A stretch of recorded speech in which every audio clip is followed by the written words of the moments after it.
here we are transforming a cubic function. Let's take a look at it. F of x minus 3 cubed plus 2. Again, this exponent 3 makes all the difference. So what are the transformations going on over here? Well, pretty straightforward. In the first case, this guy here, we have a horizontal shift. This is right 3 units. And in the second case, this guy over here, we have a vertical. I'll shorten it up, shift, and this is up 2 units. So what does that look like? Well, let's refamiliarize ourselves with the original cubic function. It looks something like this.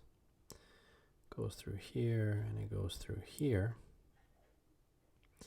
And that kind of point of inflection is at 0, 0. What's going to happen to this? Well, the whole graph, and I'm going to make a copy of it so we can see it, is going to move 3 units to the right, so 1, 2, 3, and then 2 units up, so 1, 2.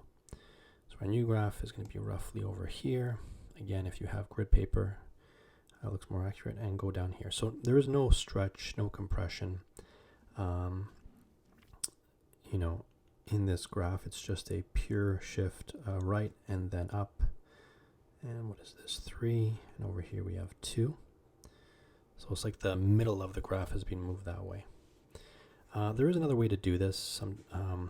If you want to use kind of a table of values,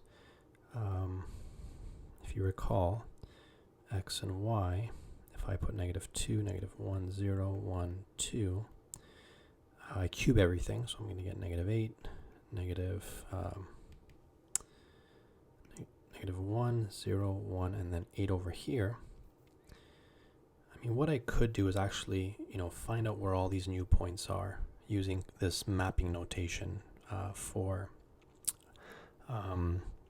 transforming these functions. So what is the mapping notation? Well, in this case, I'm going to put, with the x value, I'm going to add 3 to whatever x is, and for the y value, okay, it's +2, okay? Because essentially what you're doing is you're, moving every x value over 3 units, and you're moving every y value up 2 units.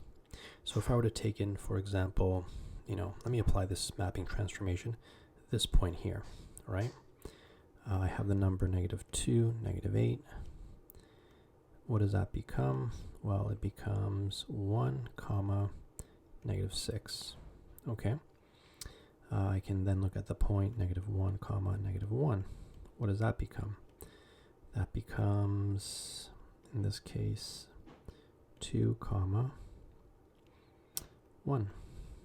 And then I can go from 0, 0, and that goes to 3, 2, and then from 1, 1, that takes me to 4, 3, and finally 2, 8 takes me to 5,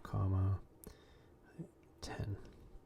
And if you plot all these points, okay, all these resulting points, this guy here, if you plot this guy, you're going to get basically, the points lying on this graph, and you can just fill in the rest because you know that it makes sense for all values of x.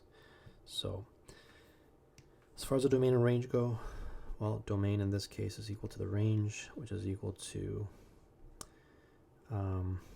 let's write the set itself, all real numbers. Okay, this is the set of real numbers going from -infinity, wherever that is, all the way to +infinity, wherever that is.